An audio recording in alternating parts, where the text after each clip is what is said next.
Hello there. We're back with some more stat review action. This time we're reviewing the Cunning cards. As always, my name is Logan, but you can call me Copycat99, and I am joined by my teammate Hector to review some cards. So let's get into it. First up, we've got Sly Moore. Slymore. Um, so you spend one.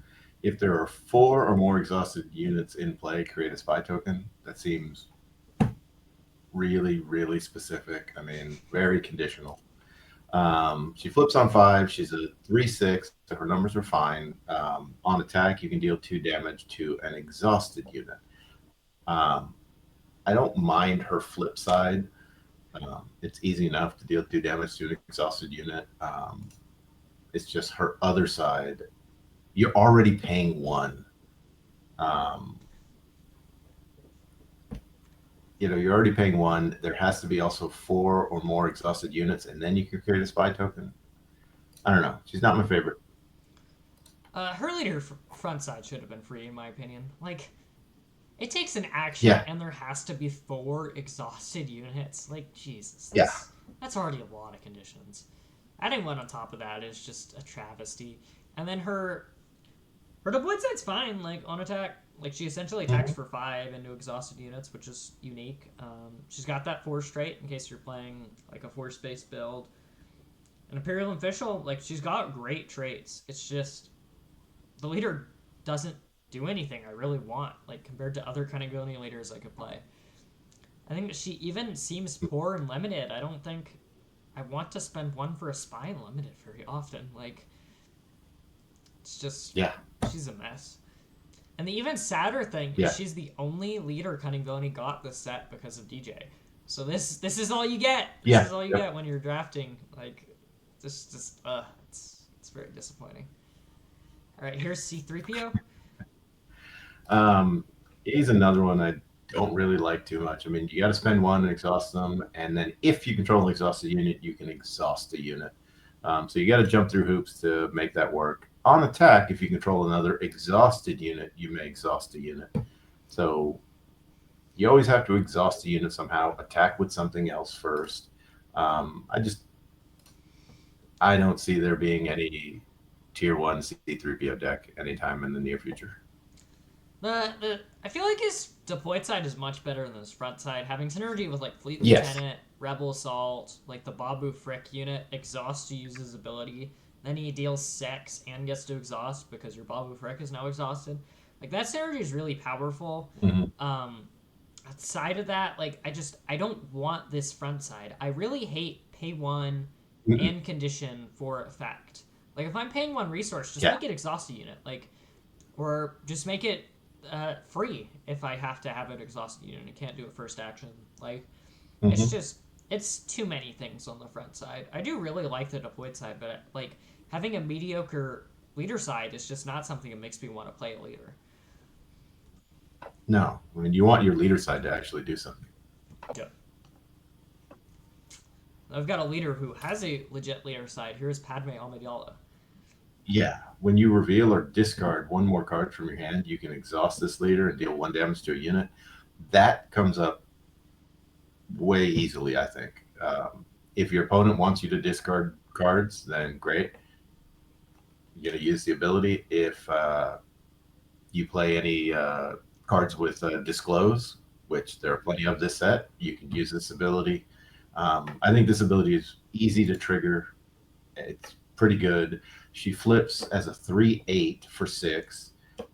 So I think her numbers are good. Um, yeah, small attack, but still. And then again, reveal or discard a card from her hand, deal 1 damage to a unit. I think this one's solid. Yeah, she, in my opinion, is the best leader in the set because Tarkin Town exists. Like being able to be a ping Yeah. Tarkin Town leader that doesn't like Quinlan really wanted you to play a unit so they could ping Tarkin down. Padme doesn't care as much. Some of the disclose effects or discard effects are like on attack, so they still get that Tarkin town hmm even if they're on the play. Um, and she, without playing off curve, Her leader ability is just laughably easy to trigger. They printed so many cheap disclose and discard effects. Her deployed side's great. 6 deploy 3/8 is an awesome stat line to like put plot upgrades on or to stick around to Mm-hmm. get combat buffs. Like just all around, she's a really really solid leader, and it just flows when you play in games. Like she's even got decent traits. Republican official matter a little bit. Yeah. Now we've got Sabe. I like this leader too. Friendly unit deals combat damage to a base. Exhauster. Look at the top 2 cards of the defending player's deck and discard one of them. Um, that's pretty good. You see something there you don't like, get rid of it. And then on her flip side, she's a 3/6 for 5 with raid 1. So her numbers, I think, are pretty good for 5. And then, but now it's when she deals combat damage to a base. Look at the defending player's hand and discard a card from it. And yeah, they get to draw a card. So it's kind of a what's her name ability. Bazine. Yeah, Basing. So yeah, I think this card is pretty solid. Her deployed side is ridiculous, man. Like, I get Yeah, Bazine every turn. Bleh. yeah. Like, I hate that effect. you really have to. She's a kill on site leader. Like, if you don't kill her, she's gonna discard all your relevant cards, and you're Mm-hmm. gonna lose because you don't have any relevant cards. Yeah, Her front side is kind of hit or miss. Like, I feel like some games she will be milling all of your opponent's bombs, and your opponent will be drawing 2 drops. Or sometimes you hit them, and it's mandatory to discard one of them if you trigger her.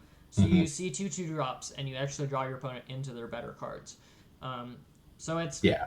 I feel like the law of averages means her front side is kind of average, but individual games you'll feel like either a god or you'll feel like you're just getting beat down and your leader ability is actually benefiting your opponent.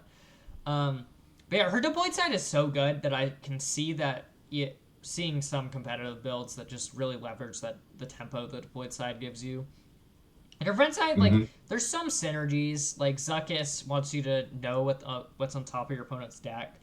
Stolen Starpath unit wants you to know what's in your opponent's hand. What's the other one? The Obi-Wan unit, you can trigger save before the Obi-Wan unit to make sure you mill a card you want to play off of the Obi-Wan unit. So, like, there's Yeah. some synergies that help propel her a little bit. I think she's definitely a playable leader, and I think some people will find some shells to play her competitively. Now we've got the weirdest leader to date, I think. Here's DJ. He is totally weird. I like him though. I'm not saying he's going to be winning PQs or anything, but I do think he'd be kind of fun. You know, one of those decks you build and bring it to locals and like, look what I can do and whatnot. Um, it's a strange ramp leader. Action, exhaust them, choose a friendly unit. You play a unit from your hand, it costs 1 less, and then the chosen unit captures it. Um, I mean, it's kind of a way to ramp. If you know you have a unit that is just going to die anyway, go for it. You know, trade into something, do some damage to something, kill it off, and now you got yourself a unit for cheaper. And then his deploy side, he's a 4/6 for 6. Those numbers are fine. He does have Saboteur, which is something, and friendly units that are rescued enter play ready.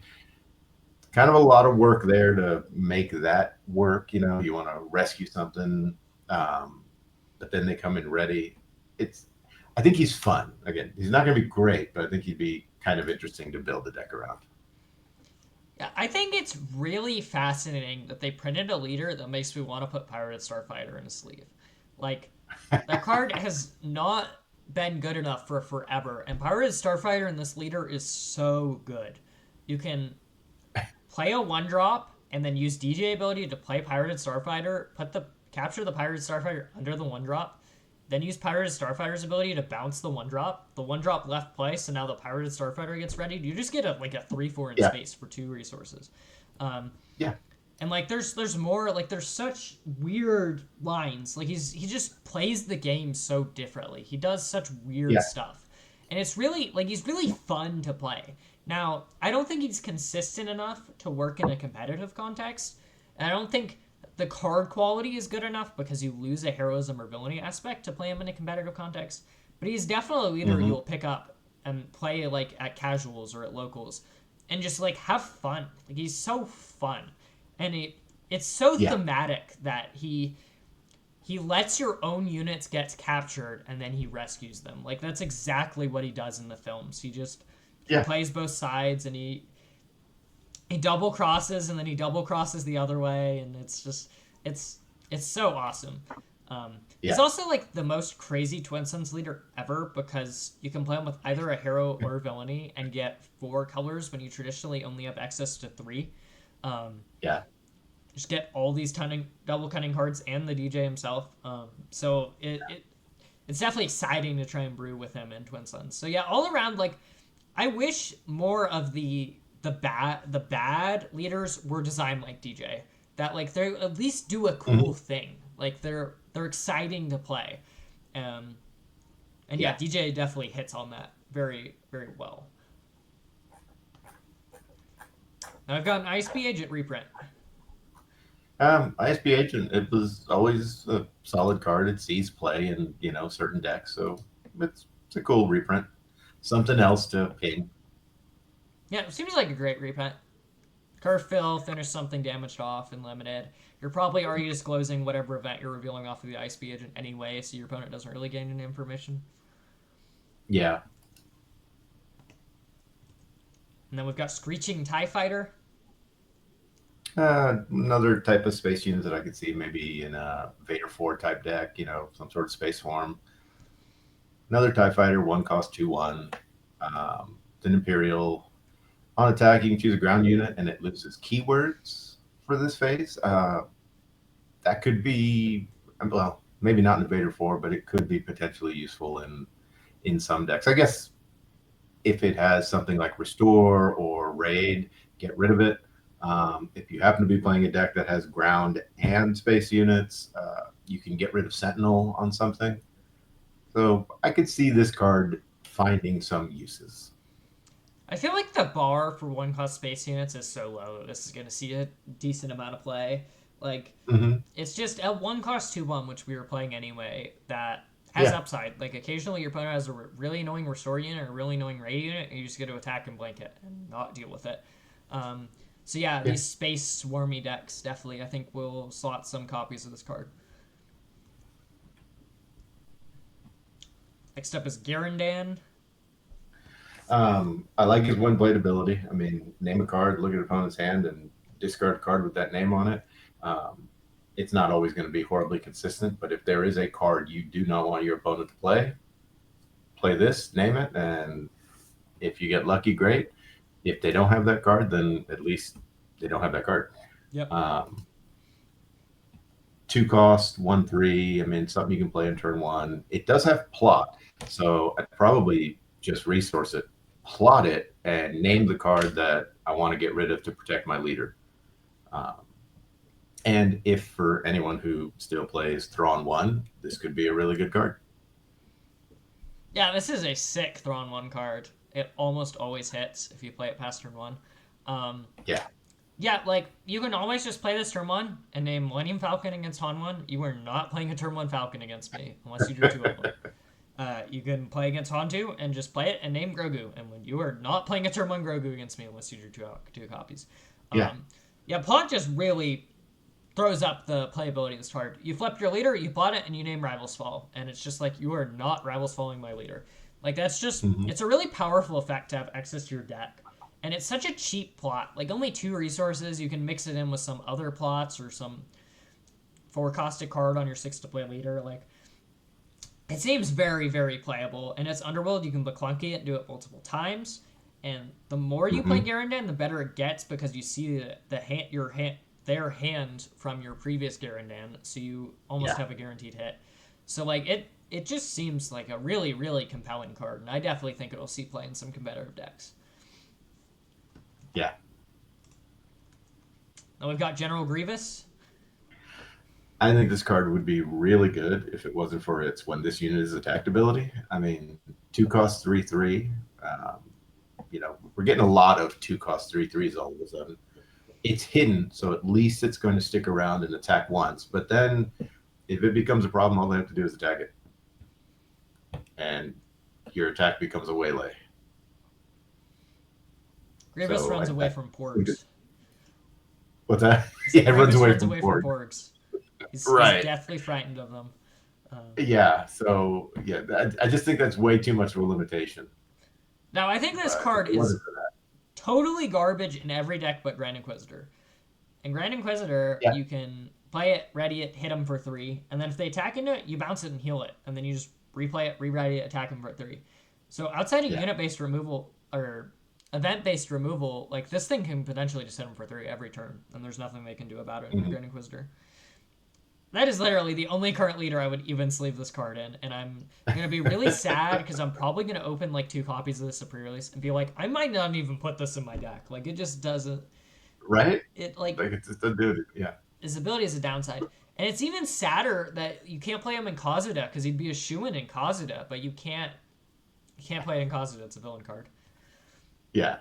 I mean, you can. It just suddenly costs 4, and then it's even more of a waste. Then we've got Darth Treya. I like this one. On attack, ready a non-unit leader. If you've got a really good leader side ability, uh, this could be good. So yeah, and it's a force card, Sith. Cool artwork. I like it. Yeah, it's there are a lot of leaders that will consider this, and every time they print a new leader with a front type that causes the unit to exhaust, you'll be like, okay, is Treya good in this? Do I want to do this 2 times in a Yeah. round? Um, like Mother Talazin, you can shrink a unit twice, and it's a force unit, so you Hmm. even get your force. You can like use it, use the force, shrink something, attack Treya, regain the force, ready the Talazin, then use Talazin again to shrink.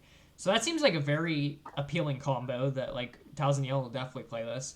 Um, like Thrawn 4, you can now use 2 when defeated abilities twice in a round. That's interesting. I don't know if that's Hmm. good enough, but it's definitely something that you can consider.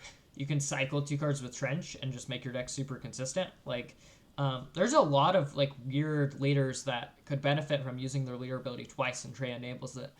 Um, and obviously, she enables an infinite loop with the set 1 Grand Inquisitor leader. Um, Hmm. if you haven't seen that, Darth Treya plus Tragedy of Plagueis plus Grand Inquisitor, you play Darth Treya typically out of aspect herself for 5, and then on 6 you play the Tragedy of Darth Plagueis. Give Treya the ability that she doesn't die due to damage. You attack them for 2. You ready her with Grand Inquisitor. You attack them for 2. You ready Grand Inquisitor with Treya, and then you just ready Treya with Grand Inquisitor, ready Grand Inquisitor with Treya over and over again because Treya never dies to the damage guy does due to the Tragedy of Plagueis. Now, is that a competitive combo? I personally hate people even considering in a competitive context because the Tragedy of Plagueis does not protect from that much. It's just damage. So a bounce Yeah. spell, an exhaust spell, or removal spell, like all of this just shuts off your combo and you played 2 really bad cards for 2 rounds in a row. But Yeah. in a casual environment, sure, you can totally get it off. And it's pretty crazy that you can play it all in color in Twin Suns. So definitely build some Twin Suns decks to try and get it off because you get a 3rd color, which is nice. But yeah, I don't believe in that combo in Premiere, but it is cool that it is something that exists. And it's a lot more feasible of an infinite loop than the Trench Sandhill Mahdi loop.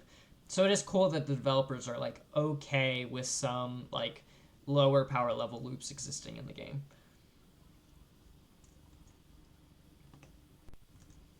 Next up is Lurking Snub Fighter.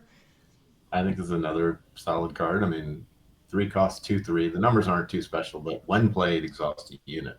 And I think it's better with plot. Flip your leader out. There's something out there that's threatening. Plot this card out, exhaust it to help protect your leader or whatever. So I think this card could see some play. Yeah, it seems like a great tempo play of like you get to flip your leader and tap their guy at the same time. Like just Mhm.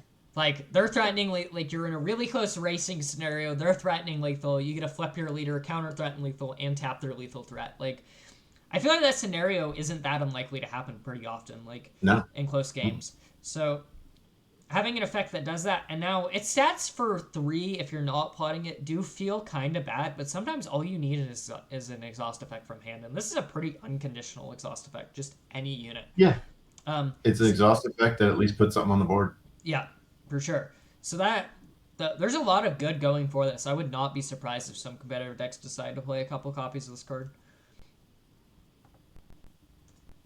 Next up is Soulless One. Um, Three cost 3/3, which is fine. Separatist vehicle fighter on attack, disclose 2 yellow and a black, so it's kind of an expensive disclose, but you can ready 2 resources, which is a really good ability, a la Boba One. Um, I could see this being used. I really wish this card was a 3/4. Like, Yeah.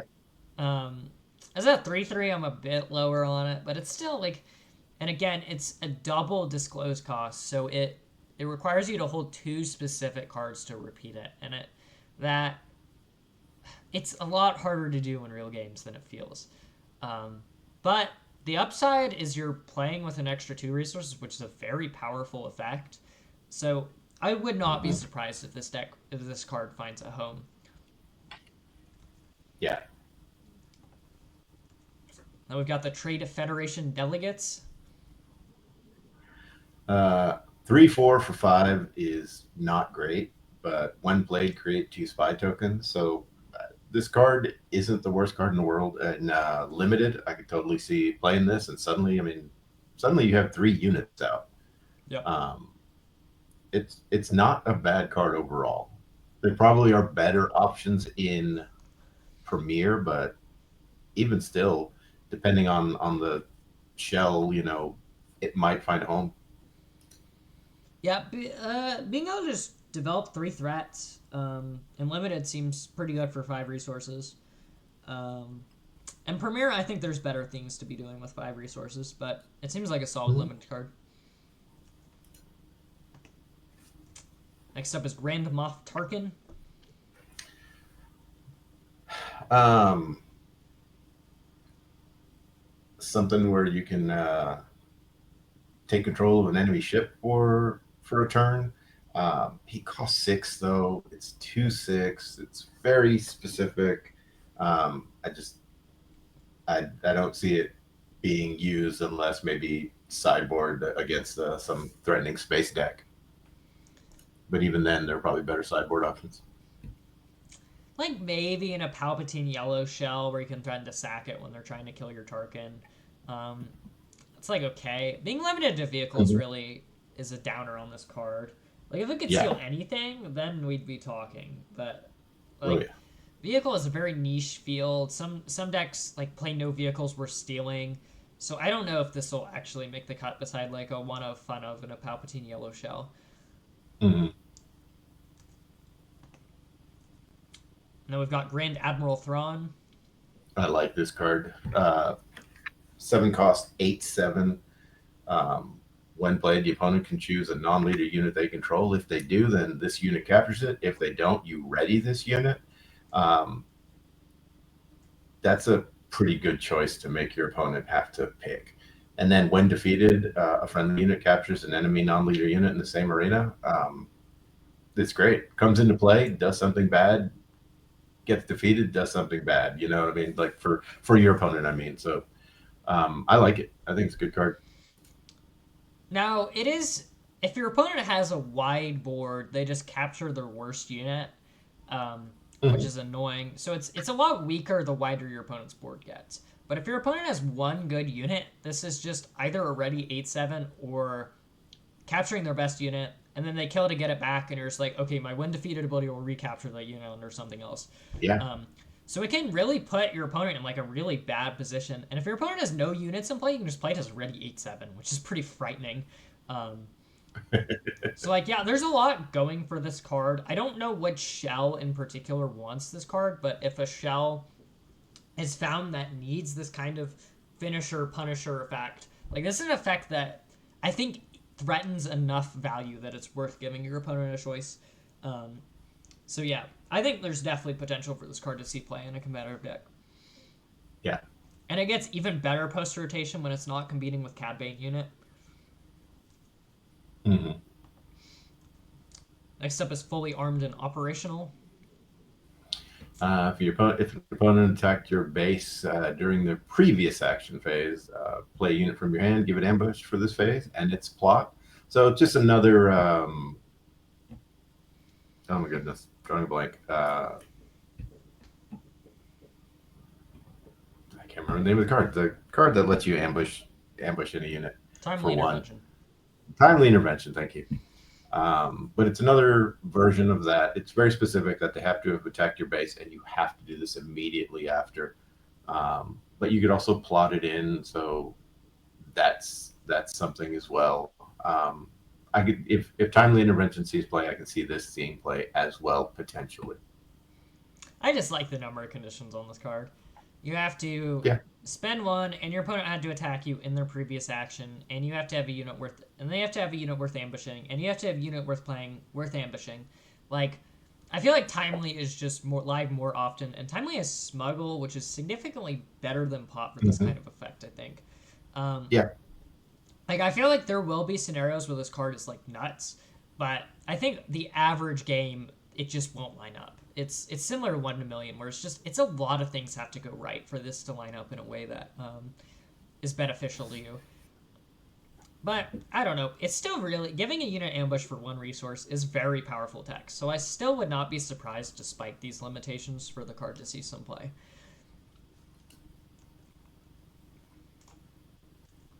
Now we've got Arrest. Your base captures an enemy non-leader unit, and at the start of the regroup phase, its owner rescues it. Um, so it's a 2-cost card that gets rid of something for a turn. That could be useful, especially if there's something that's going to kill you this turn. You need to deal with it for a turn. Great. They have a Sentinel that's in your way. Get it out of the way. I could see this being used occasionally. And then post rotation, after something like No Good to Be Dead goes away, I can see this being like a type of replacement for it. I wish they rescued it at the start of the action phase instead of the regroup phase. The current way it's worded, Yeah. you get a ready the unit, which is unfortunate. Um, Mm-hmm. so it's not as good at No Good to Be Dead as a stall card. Now this does dodge Chewbacca's protection, which is pretty sick. They play a 2-drop ship and then put Chewbacca on it, and they just arrest their freaking ship and they lose their Chewbacca, um, which is significant. Having more answers to Chewbacca, I'm never going to complain about. Aside from Chewbacca, it's basically just an exhaust effect with the upside of triggering bounties, and I don't know how often that's worth playing over better exhaust effects like No Good to Be Dead. So I think it's probably just not going to see much play pre-rotation, aside from sideboards as answers to Chewbacca.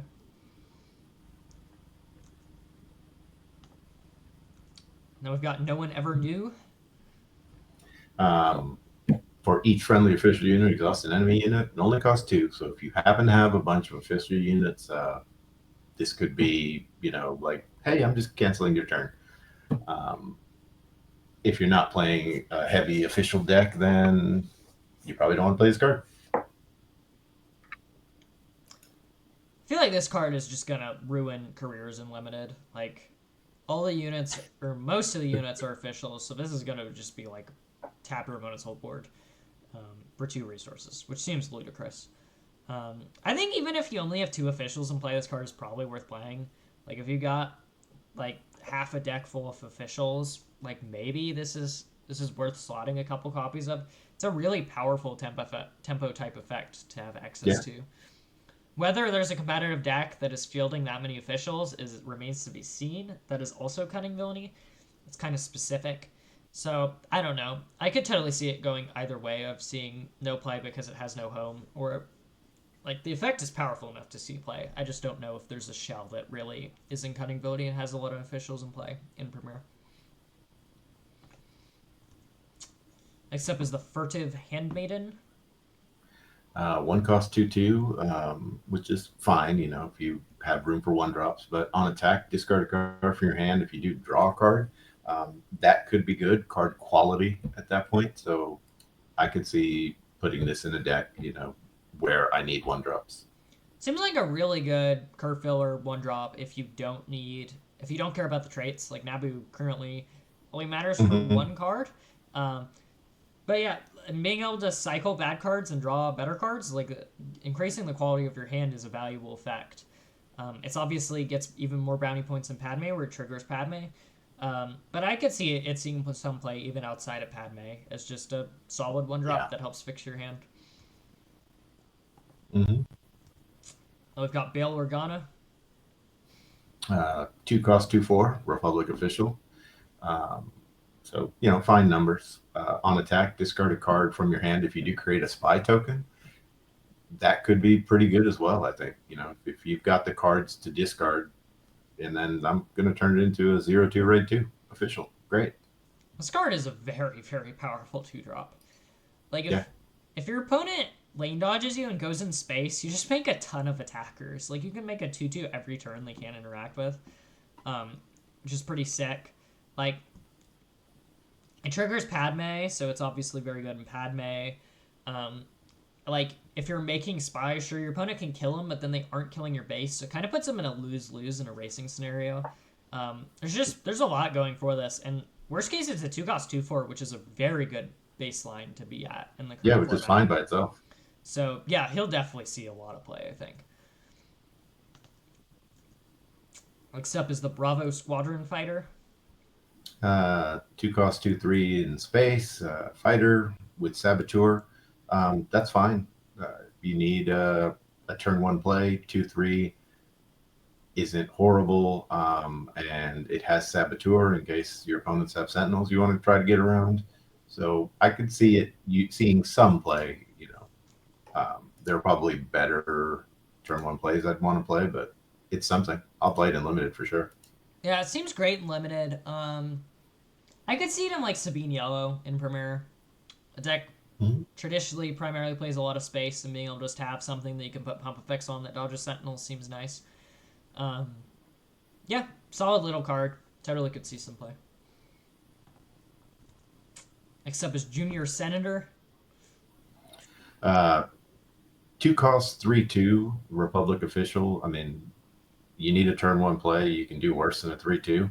When played, you can bounce an upgrade that costs 3 or less. So that could be useful as well. So I can see this card seeing play as well. Seems like a really good card, especially in limited. Mm-hmm. In Premier, like they play Chewbacca, you play Junior Senator, put their Chewbacca back in their hand, make them sad. Yeah. Can you tell I hate Chewbacca? Yeah. Yeah, I mean, this totally will probably see at least some fringe play. Like, there's a lot of good words on the card, and worst case, it's a 2 cost 3/2, which isn't the end of the world. Now we've got Anakin Skywalker. 3 cost 3/4 Force Jedi Republic. He's hidden, and if you control Padme, he gains raid 2. I think he's a shoe-in a Padme deck. And even without that, it's a Force unit, that comes in hidden. So I think it's a good card. This card is scary in Padme. Like, not only does it attack for 5, but it threatens to attack for 7 with the blaster. Like, that's a Yeah. like kill leader threshold on this 3 cost unit. Like, yeah, I mean he's really really good in Padme, and being a 3 cost 3/4 force unit with hidden might even see him see play in other force decks that aren't Padme. So yeah, really really solid card. Yeah. We've got Rebel Propagandist.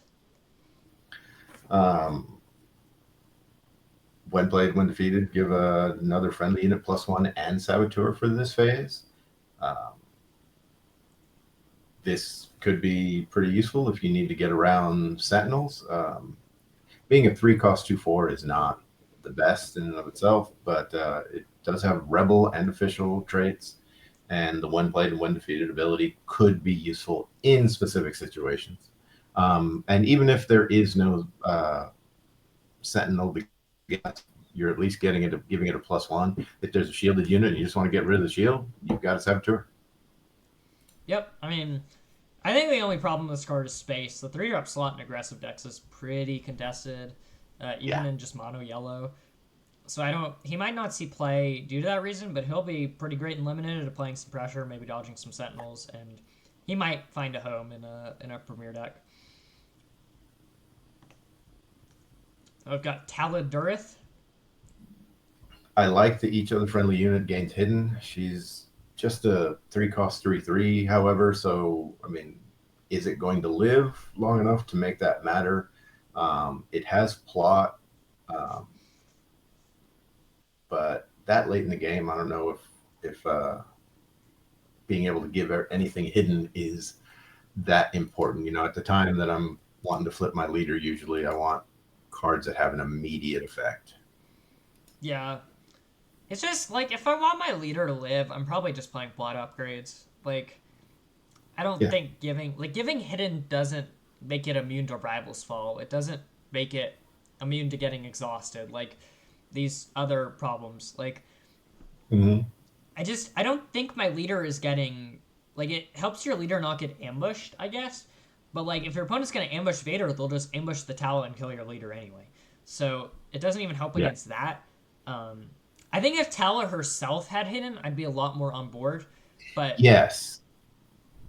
like as is, they can even just like kill the Tala. You get one attack with your leader, and then the Tala's dead, so it loses hidden and can be attacked again. So like, yeah, I don't think she does enough, and her stats aren't good enough to justify not having hidden herself. I don't think. We've got Blue Ace. 4 cost 4/5 with ambush is pretty solid, I think, just by itself. The whole on attack, ready, and exhausted enemy unit could be annoying, but you could just pick that to ambush, and then it doesn't matter. Yeah, Or if your opponent's already claimed, then it doesn't matter anyway. yeah. I feel like it's really easy to play around this downside. That it's worth getting Mm-hmm. the oversatted space unit. 4 5 ambush is really nice in It's space. good. Yeah. It hits the important 4 damage of like killing Millennium Falcon and Victor Leader and these scary space units. Mm-hmm. And it's like against Vader 4, you can just ambush and sure you get this 1 power Tie Fighter back ready, and I killed your Victor Leader, like stuff like that. So it seems pretty solid to me. I think it'll definitely see some play, and it's even better in Causadev having another option to blank. I've got Obi-Wan Kenobi. 4 cost 4/5. Numbers are fine. Force Jedi Republic deals combat damage to a base. Discard a card from the defending player's deck, and then you may play it this phase from their discard pile, ignoring aspect penalties. That ability could be hit or miss. If it hits, that's going to feel really good. If it misses, oh well, it's still a 4/5. Like it's still a solid unit. If you're not playing Sabe to manipulate which card this gets to hit, I don't think it's worth slotting. It's too much RNG. It's still a really gambly card. Like it's not the greatest card even in Sabe, but it at least Mhm. improves your odds of stealing something that you actually want to play and actually want to use. Um, but like I feel like this game will have really sick games where it's like you're stealing overwhelming barrages from your opponent in Right. your mono yellow deck and you're just like beating them up. Like but it also have games where it's like you mill their 2 drop or you mill their fleet lieutenant and you have no rebels. Like stuff like that. It is a form of card advantage if you are playing them, which isn't nothing, even if they're doing very little or doing nothing. But Mhm. yeah, I don't know. I feel like he's too gambly of a card to be consistent in a competitive context. Now he'll do sick things in casual games for sure, um, but yeah, I don't see him making too much of a splash in the competitive scene. I've got emissaries from Ryloth. 5 cost 4/6. When played, give a unit -3 attack for this phase. It's a pretty good when played ability, I think. 4 cost 5/6 is fine. I think this card is fine. I mean, is it going to make the cut? I don't know, but you could do worse. I'd definitely put it in limited. Yeah, I'm definitely putting this in my limited deck. Seems like very stellar and limited. In Mimir, there's better 5 drops. We've been over this to death. Yeah. Like 5 drop slot is Mhm. is pretty contested nowadays. So there's better things you can do, like this Lightmaker card. Yeah. 3/4 Rebel capital ship, raid 4. So it could be attacking for 7. And then when defeated, choose an arena and exhaust everything in that arena. So yeah, it Only has 4 health, but kill it at your own peril. Yeah, if your opponent's not in space, this seems very scary. Just threaten to attack for 7. And if they are in Yeah, space, sure they can kill it, but they lose their whole space arena. Um, yeah. so yeah, seems like a pretty good lose card. Now, beware of playing this against a blue villain deck where they know Gloria and you tap your whole space lane. Don't lose the game because Yeah. of that. Um, but I think there's enough upside that this card will see play in aggressive decks. Like Hmm. just putting this huge threat of like you either take 7 or you kill it and I tap your whole grounder space lane and like either way I'm probably winning the race. So it seems like a powerful card to have access to in that kind of aggressive shell. Like Sipus Hunter. Hunter, 6 cost 7/6. Saboteur. On attack, if the defender is exhausted, it gets -4, which that's a take it or leave it type effect. But its numbers are great.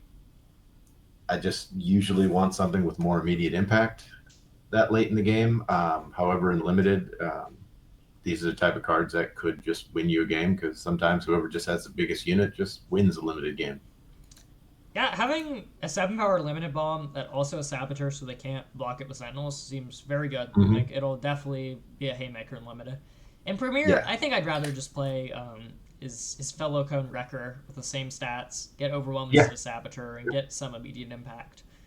Um, Mm-hmm. or other various good 6 drops. So yeah, he'll just be a medicine limited. I don't think we'll see much play of him in Premier. Now we've got the Mandalorian.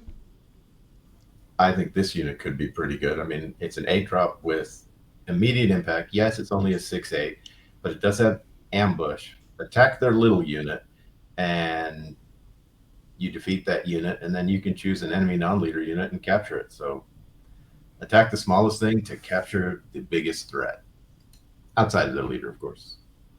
Yeah, well, you can ambush their leader. You just can't capture You them. can ambush the leader if you want, if you can kill the leader.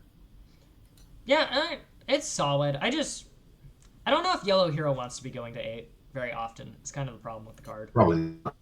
Like Yellow Hero kind of is like I'm only playing 7 drops in Han 1. Like I want to close the Mm-hmm. game a lot faster.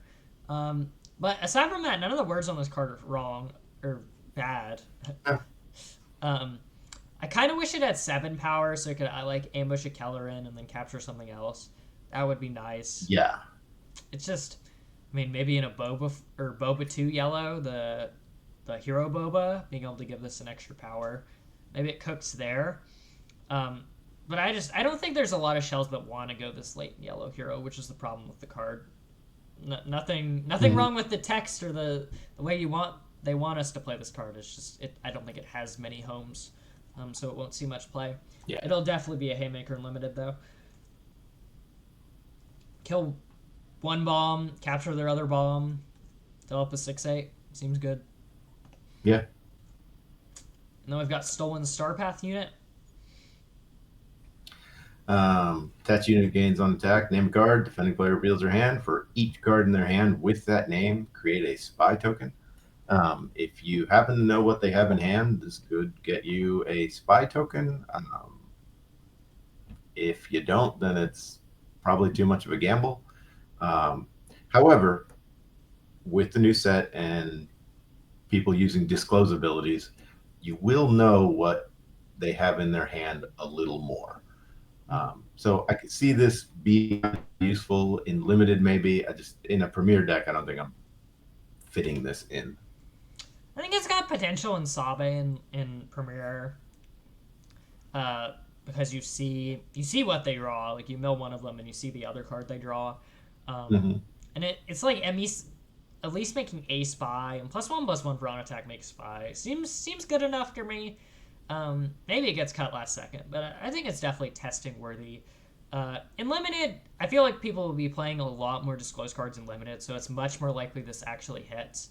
And being able to like put this on a space unit and just buff it up and start making spies every turn seems very scary. So I'll definitely be looking to slot it into some limited decks. I don't think it sees much play outside of Sabe in Premier though. Yeah. Now we've got Faith in Your Friends.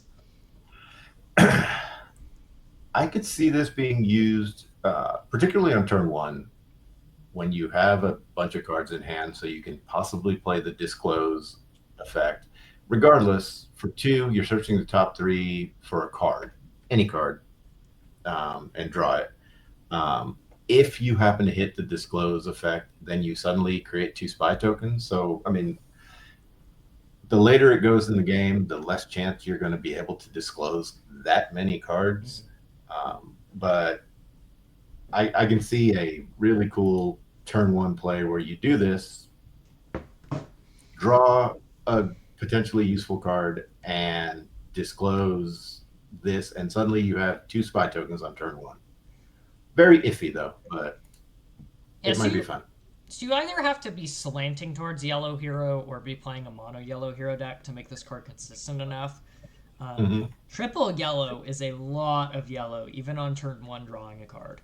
So Yeah. you have to be careful with your deck building. Now, is the payoff worth it? I think it is. Getting two spies and replacing itself is a very powerful effect for only two resources. Yeah. Like, and the tutor effect, you don't have to reveal it for one, and it draws literally any card. Like, that's very, very strong. Yeah. And you can use that card to disclose if you needed that extra Yep. whatever you're looking for.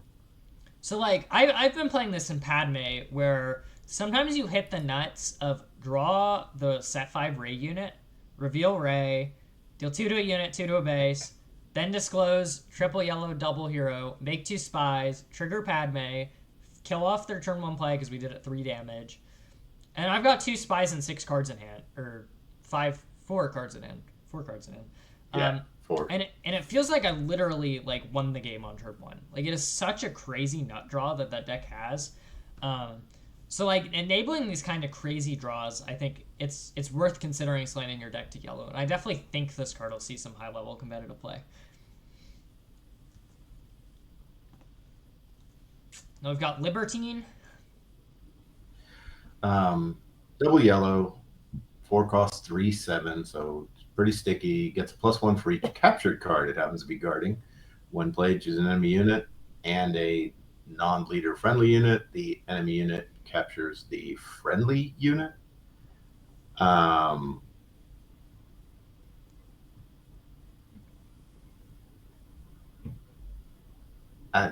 don't know. It's terrible. I don't know that I would try to build this in anything. Yeah. Don't put it in your deck if you're not playing DJ. It is like I like to designed play DJ. Yeah. to only work in DJ. In DJ, you can Yeah. DJ ability it in, play it for 3, capture it under one of your units, and then use its when played ability to have one of your opponent's units capture the unit you captured Libertine under, and then you get the Libertine back. And now you essentially get a 3-cost 3/7 space unit that gets bigger when you put capture cards under it. Yeah. Which is nice. Every other deck, the ability is just downside. Like, until we get a leader that silences your own when played abilities, which would be cool. Come on, FFG. But we don't currently have that. So DJ is the only one that can benefit from this card. But it's pretty good in DJ. So, and it is the ship they steal in one of the sequel movies. So it makes sense that it works with DJ. And we've got A-Wing. 1 cost 1/2 raid 1. Not bad if you've got room for 1-drops, particularly space 1-drops. I would totally play this. Yep, decent added space 1-drop. We'll definitely see someplace. Yeah. I've got Sky Hopper Canyon Runner. Kind of again, if you have room for 1-drops, I might play this. If you want a 1-drop that's slightly on the stickier side, it's a 1/4. Now it's a ground unit. It is a speeder in case that makes any difference, but I could see it fitting into that style deck where you're going wide and you're playing a bunch of 1-drops. Yeah, the previous 2 cards have been really nice upgrades to Han for red, in my opinion. Being able to have more quality 1-drops and 1-drops that don't die to 1 damage ping. That's another nice thing about the A-Wing is it has 2 health. The Sky Hopper Canyon Runner, being a ground vehicle, is really interesting for pilot leaders. Being able to pilot a ground unit is not something that comes up very often, but it is something this Sky Hopper Canyon Runner um, happens to enable. And it's a Mhm. speeder, so you can put bigs on it and make it a 2 cost 3/5 grit on turn 1, which is pretty Yeah. crazy. You can put Poe in it and make it a 2 cost 3/5. Like, there's a lot going for this card, and I think this card will see some, at least some experimentation if it doesn't end up making the cut being worth being on the ground in these vehicle aggro decks. Yeah. Next up is Emissary's Sheathipede, whatever. 2 cost 2/4 in space seems solid, but when defeated, each opponent may ready a resource. I don't like that, but maybe in a Kazuda where you can turn that off. Yeah, it seems like a shoe in Kazuda getting more sticky space units. Yeah. I I don't think the downside of ready a resource is that bad. Like, I think I might. I don't think the space quality is that low for 2 drops either that I'd consider this card over other space units. But I don't Hmm. think it's that bad. I might play it in some like aggro decks as a sticky attacker that lets my opponent ready it. It's also very funny that it's pseudo. It's bad to no Gloriet. If they no Gloriet, you get a ready a resource, which is very funny. Yeah, I think it'll see some fringe play, and it'll especially be considered in Kazuda. Next up is the Regulations Bureaucrat. 0/5 Imperial and official action, exhaust a resource. I can see that being annoying. Exhaust and they get rid of one of your resources, or you can do that to your opponent if you're playing it.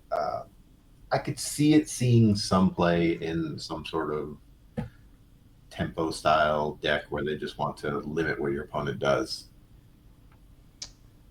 Yeah, getting your resource exhausted feels freaking horrible. Like, Yeah. what might they lose because they played a 2 drop that doesn't interact with the board at all? Maybe, but it still will feel bad to play against. Especially in a slower format like limited, they can just cut you off your curve every turn. Bleh. Yeah. Um, but in Premiere, I think there's better things to be doing with 2 resources in Premiere. Yeah. It's an official at least, so maybe it might see play in a Palpatine yellow deck to turn on Emperor's Royal Guard, because then it is kind of interacting with the board, giving you your 3/5 Sentinel, which is interesting. Hmm. But aside from that deck, I don't think this will see play, even though it is super annoying to play against. I hope no one plays it against me. Then we've got the Zenuous Shadow Fighter. 2/2 for 2 hidden. It's fine. It's not horribly special, but it's fine. Um, I played in limited. Something to I need a turn one play. I need a curve fill or whatever. Um, in Premiere, there's probably better turn one plays. Yep, you summarized it perfectly. I don't have much to add.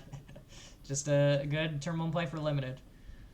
Next up is Cicatro Visago. Um, this was kind of cool. 3 cost 3/4 underworld unit. The numbers are fine. On attack, reveal the top card of your deck. An opponent may pay 1. If they don't draw that card, um, that just seems pretty good. Yeah, in a world of aggressive negotiations, drawing a card can be more than just increasing your options, Uh which huh. is interesting. I also think this card is like potentially very strong in Han 1. You can play it turn 1, and then every turn you attack with it, and you're like, you either pay 1 or I get to use Han ability for free.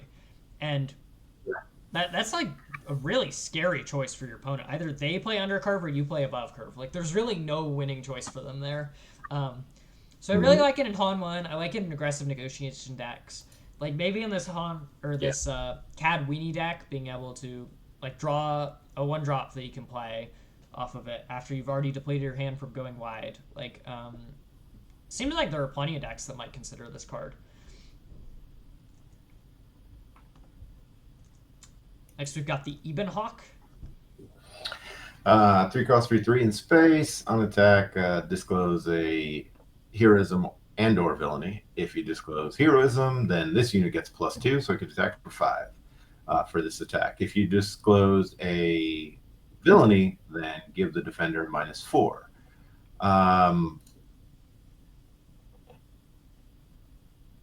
Maybe. I mean, I'm sure there's some combo, some deck you can put together where you can make use of this. You know, you want heroism and villainy cards in there. Maybe you're playing Anakin, or maybe this in a uh, Chancellor Palpatine from set three. Um, this could be pretty good, but just in other decks, not so much. I think I'd consider this card even in hero decks without the villainy disclosed. Just being a 3 cost space unit that attacks for 5 is nice and aggressive. Um, I don't see the villainy disclosed coming up often enough worth splashing cards outside of it unless I'm already playing Mm-hmm. Chancellor or Anakin. Or Anakin, yeah. And I think there's just better options on the villainy side.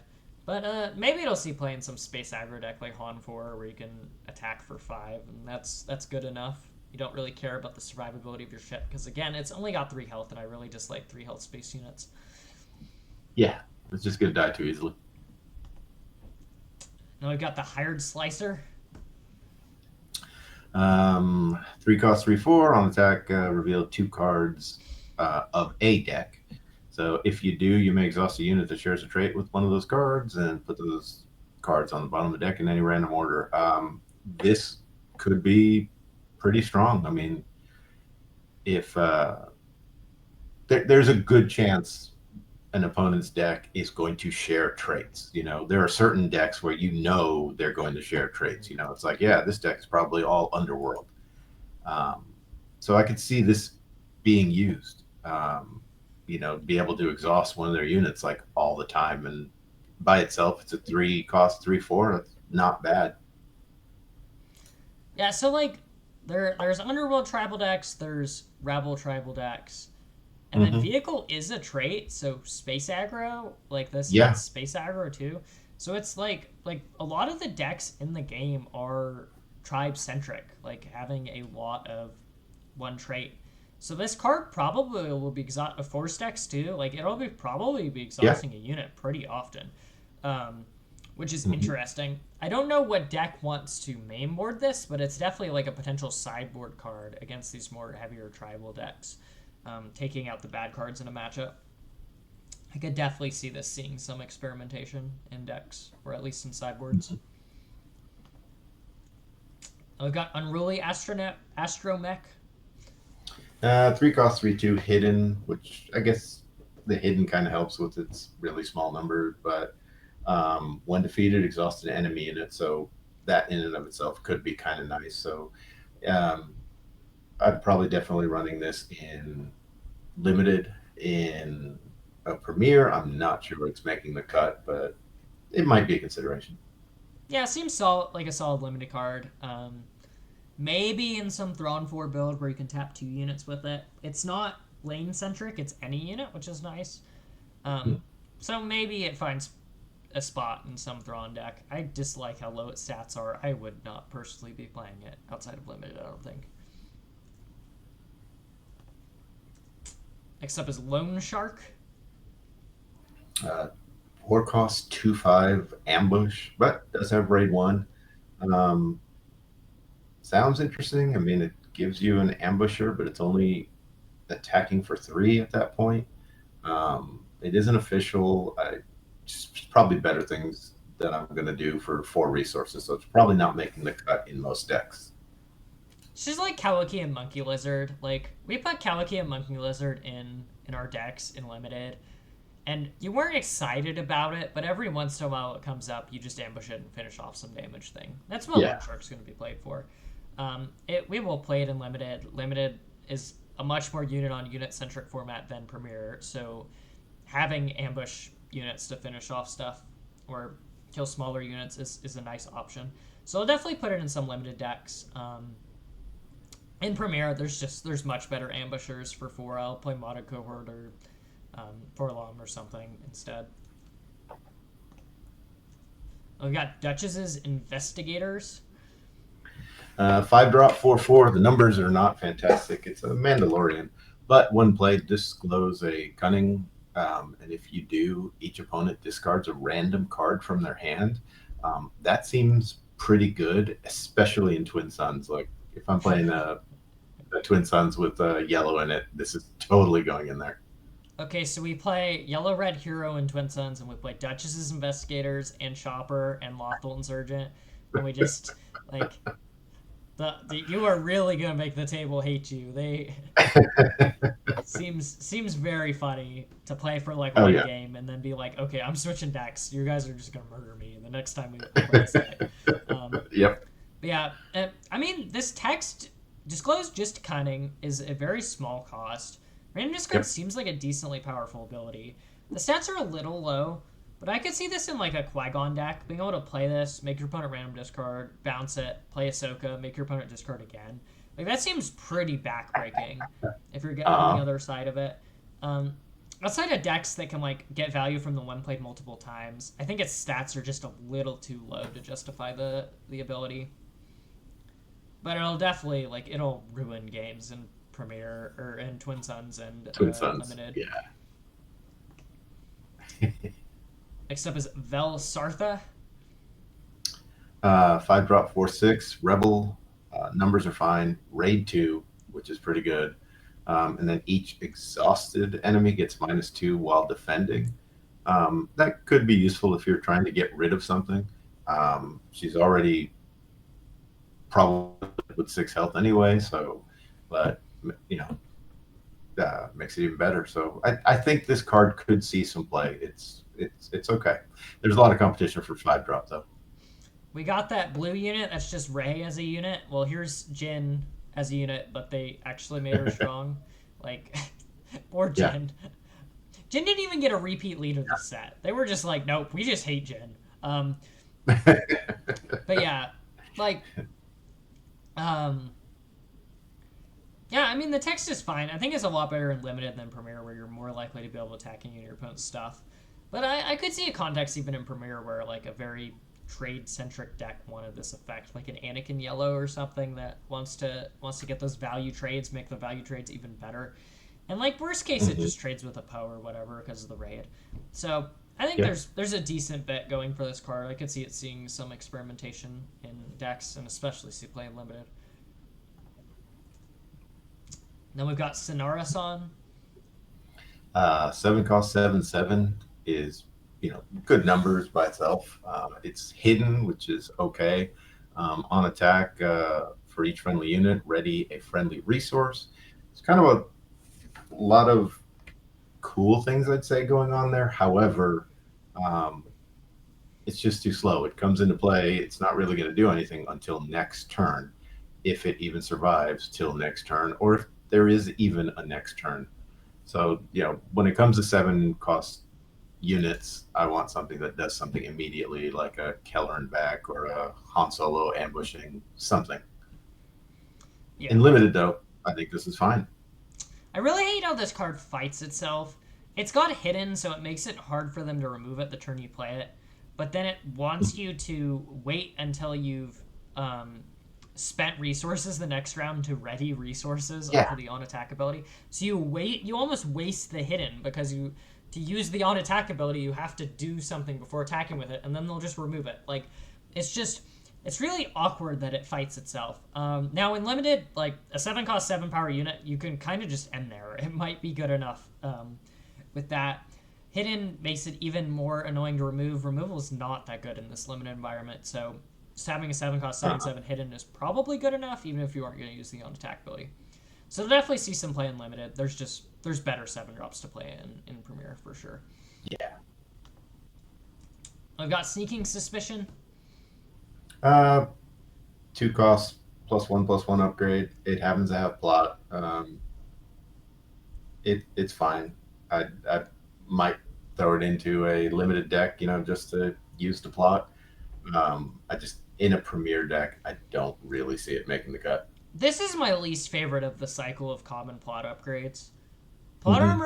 Armor, Unleashed Might, and Hidden Ferocity, I think is what they're called, all seem reasonable for the cost. Like, they're a little overcosted because of plot, but it doesn't feel too bad. Paying for 2 whole resources for +1/+1, they totally could have costed this card at 1. Like, Yeah. we aren't playing vanilla 1 cost +1/+1 upgrades. Like, They could have pushed this card a bit more. Like at 2, this feels real bad to me. Like I might still play it in limited just because it changes the math a little bit, but in Premier, no way. Like there's much better things I could be doing than spending 2 resources to give something +1/+1. Yeah. And we've got special modifications. Attached to a vehicle when played, if attached to a transport, you can create a spy token. It sounds good. Give something a +1/+3 for 2. Um, I just don't know that I want to upgrade my transport unit with this. Yeah, the spy token sounds cool and all, but probably just if I'm going to upgrade my transport with something, it's probably going to be a Chewbacca anyway. Yeah. Your favorite card? Yeah, I don't really like upgrading my ships that aren't pilots. Like pilots have such higher upside compared to other Yes. upgrades on ships. It's like Iden's +3/+3 and a shield, Chewbacca's +3/+3 and ability protection. Like I could spend 2 for +1/+3 and maybe a spy token. Yeah, I don't think so. I don't think I'm spending deck space on this card. And limited, I'll probably throw it in my deck. It's a rare. It's probably a rare for a reason. Maybe get a buff space unit and a spy out of it. Seems pretty sick, but there's better things to do on your upgrade or on your ships in Premier. And we've got accelerate our plans. Um, only costs 1 to attack with something and give it +3. That sounds good. The limitation, of course, is you have to exhaust a friendly unit. If you've got something really small that doesn't really matter if it attacks or not, I could see using this. Um, it's just, even if you're going to exhaust something that attacks for 2, is it worth getting rid of 2 to gain? You're paying 1 for 1 at that point. So, yeah. I more consider this card as like a action cheat card than a pump effect. Like Mm-hmm. you tap your 2 power TIE fighter to attack with a different unit, gets +3/+0. You aren't really gaining that much power. You're just condensing both attacks into one action, maybe getting a bonus damage out of it. Now, is that worth playing over when we have like real pumps like Surprise Strike or Corporate Warmongering or whatever? Probably not. Like, if I'm a go wide deck, I'm probably still just gonna play the regular pumps. I don't think, like, if I'm a go wide deck, I'm just accepting I'm not getting initiative very often. Like, I'm not going to play these weird action cheat cards to try and steal it back when it probably isn't if my deck's firing on all cylinders anyway. So yeah, I don't see this card really making the cut in serious decks. After you test it, you realize it isn't a pump effect. It's kind of just a weird action cheat effect that isn't really necessary. Yeah. And then next is catch unawares. Attack of the unit, the defender gets -4 for this attack. So it's kind of like a disarm card, that sort of style. That didn't see a whole lot of play. I mean, maybe because you're at least attacking with the unit. So if you try and you want a favorable trade, this could be good. But for the same 2 resources, I'm probably just going to play Surprise Strike. Yeah, well, Surprise Strike's legal. Just play Surprise Strike. I'll Mm-hmm. definitely play this in limited though. This seems really sick to like finish off my Yeah. opponent's leader and keep my unit alive in limited. So that's where it'll see primary play. And then next up is charged with espionage. Another hand disruption card. You can disclose 2 yellow. If you do, look at an opponent's hand and discard a unit from it. It has to be a unit, but you get to look, you get to pick. So that could be good. Again, you have to have 2 cunning icons amongst cunning symbols amongst cards you have in hand. So that could potentially be problematic. But I mean, if you want more hand disruption, I there feel like are. I feel like if you're playing 2 cost hand rip effect, you just play Bazine or Sparker Rebellion or Garandan now. Mhm. Like, Mhm. I don't think adding the disclosed condition into your deck is worth not playing just these other more broadly applicable cards. Now, charged with espionage, it is interesting that it forces you to disclose, which is nice with Padme. Like, you could go second, they play a 2-drop, you charge with espionage, rip another card out of their hand, and then Tarkin down their turn 1 play. You can't do that with Spark Rebellion. But aside from that really specific scenario, I don't see ever playing this over other hand rip effects outside of limited, where those are either not in my color or don't exist. Unless you just want more of it. Yeah, or if you just want to play red, Yeah. say, oops, I'll discard, my opponent never gets to play the game. And then next we've got Implicate. Choose a unit for this phase that gains Sentinel, and then when this unit is attacked, create a spy token. Um, I like this card. I like it in limited. I don't know that I would put it in a premier deck, unless I was making something really, really defensive. But you put this, you choose a pretty powerful Sentinel that they're going to have to attack a couple times. Uh, you can get a lot of value out of these little spies out of that. Yeah, like, I think unfortunately this card's text is best on already existing Sentinels that we'd play. Yeah. So you kind of waste the Sentinel text. But, like, in limited, being able to just, like, this can totally throw off lethal math. Like, they were planning to kill you a certain round, and it's just all of a sudden you give this random sticky unit Sentinel. And then not only can they not kill you, but if they try and break through it, you develop extra bodies to counter threaten lethal. Seems very strong. Um, in Premier, I just think I'd rather put cards with natural Sentinel in my deck and then just hope they're good enough on their own. Like, don't play this extra card to give them the ability to make spies. I don't think that's worth 2 resources on average. But it seems like a sick card in Premier or in Limited, and it doesn't say your unit. It's no friendly unit in Twin Suns, so you can do some politicking with that, which is interesting. So it'll probably be pretty good in that format too. Yeah. And next up is Krea's Whispers. Draw 3 cards and then put a card from your hand on the top of your deck and another one on the bottom of your deck. Basically, it's 2 cost and draw a card, but you get to look at the top 3 and pick which one you want to draw. The second best card you can put on top, and then the worst one, just put it on the bottom. It's pretty solid. I would definitely play it in limited. I'm not sure that I'd have room for it in most premier decks, but if there's a deck where I want to draw cards specifically, then yeah. Yeah, I think the card's most interesting application is it can both draw Ray off of the draw 3 cards part, and then it can put... You can't put the same Ray back on top of your deck because of the way Ray works. But if you have a different Ray, you can put Ray on top of your deck and then draw it with a different card effect. I think in like a red-yellow heroism shell, or it doesn't even have to be heroism, you can just be using the Ray for the when drawn effect. You can like use it to really spam Ray. You can use Ray quite a bit with this card, which is interesting. I mean, even if you're not like doing this cheesy Ray stuff, being able to just play it and fix your hand on turn 1. Like, sure, you're not committing to the board, but your next couple of turns are probably going to be pretty good because you dug an extra 3 cards deep to find your curve. So I think that's valuable, and I think that's reasonable to consider in some slower decks. So I definitely see this seeing some, at least some experimentation, if not some serious play. Mm-hmm. And then we've got Beguile. A waylay type effect for the same cost. Opponent's hand. So you get to you get some information, and then you choose a non-leader unit they control. It has to cost 6 or less, and then you can bounce it.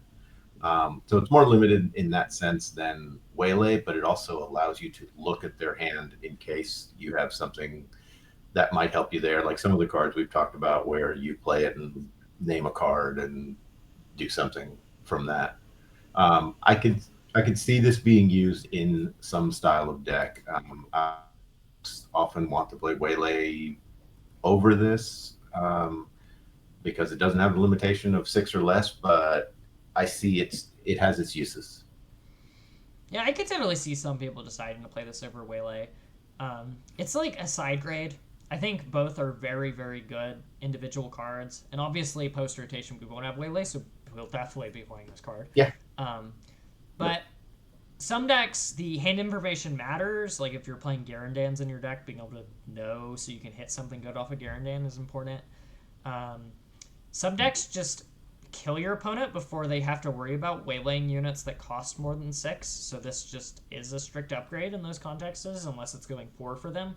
Um, so yeah, I could definitely see some decks considering this over waylay.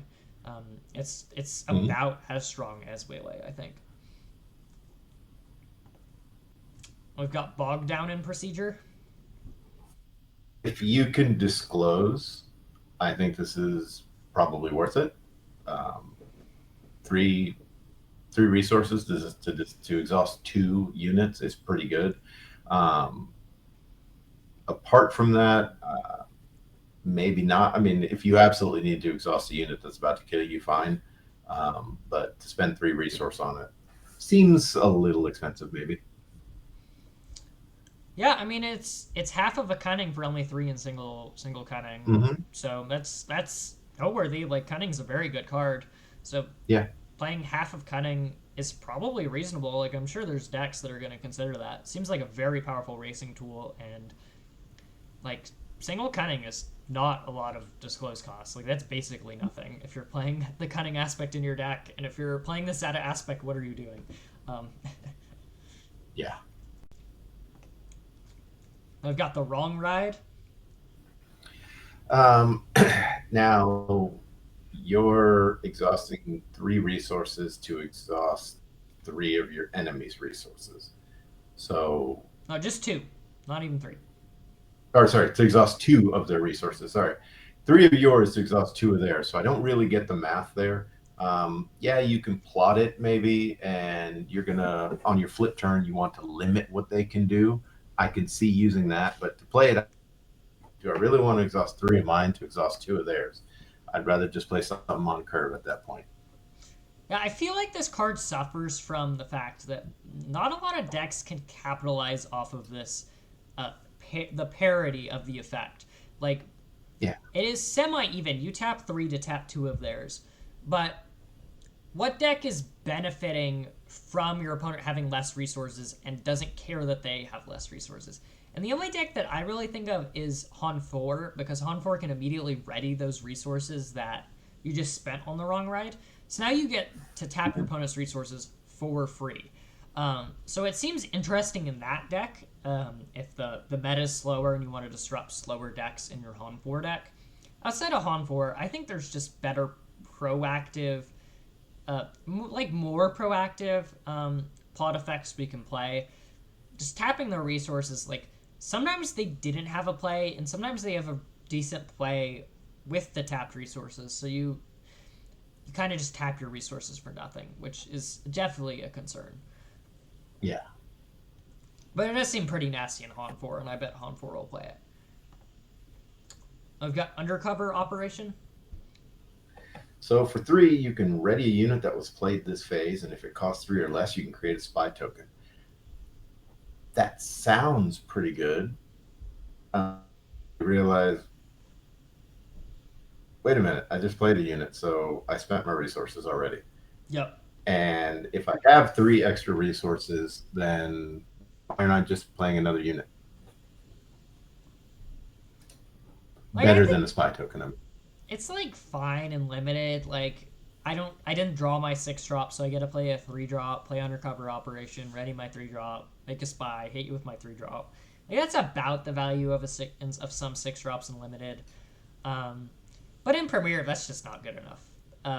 If you're Yeah. I think again this is a card that is interesting in the context of Han 4 because you can play like a Poe, ready all your resources, and you can Undercover Operation to ready the Poe, or you can undercover, or you can play like you can play set 1 Millennium Falcon, put Han in the Falcon, ready your resources, hit him with the Falcon, play Undercover Operation, ready the Falcon, make a spy, hit him with the Falcon.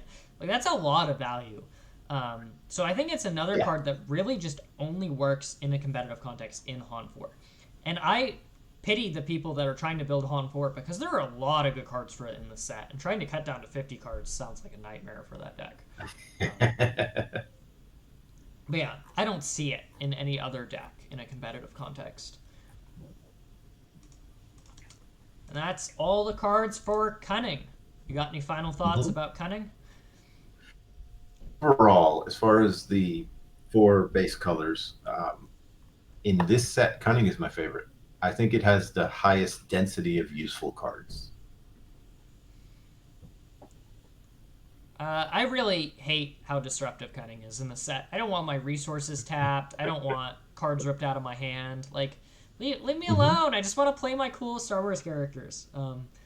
Yeah, there's definitely some strong cards, and like disruption when in an established meta, when you know what you need to disrupt to stop your opponent from beating you, is a very powerful effect. So I can definitely see a lot of these cards Mm-hmm. making a huge splash in the meta for the higher skilled players. Yeah.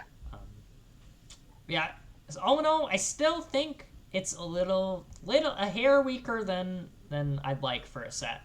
Um, Yeah. Especially compared to the first two sets of this year, which hit it pretty on the money in my opinion for a post rotation format. Mhm. Um, But as for colors, if I was going to add stuff to a deck, a lot of them are probably coming from Cunning. And if I was going to build a new leader and use some of these cards, the Cunning side of it would be what I'd be probably leaning most towards. yeah, that's another thing too. Is aside from Slime War, Rip, Cunning Villain of the set, all of Cunning's leaders are really interesting and look potentially playable, um, Yeah. which is nice. All right, I think that's gonna do it for this set review. If you like this kind of content, make sure to like, comment, and subscribe. It uh, helps me out, it helps grow the channel, and it makes YouTube like me more. That's gonna be it. We'll see you in a future set review.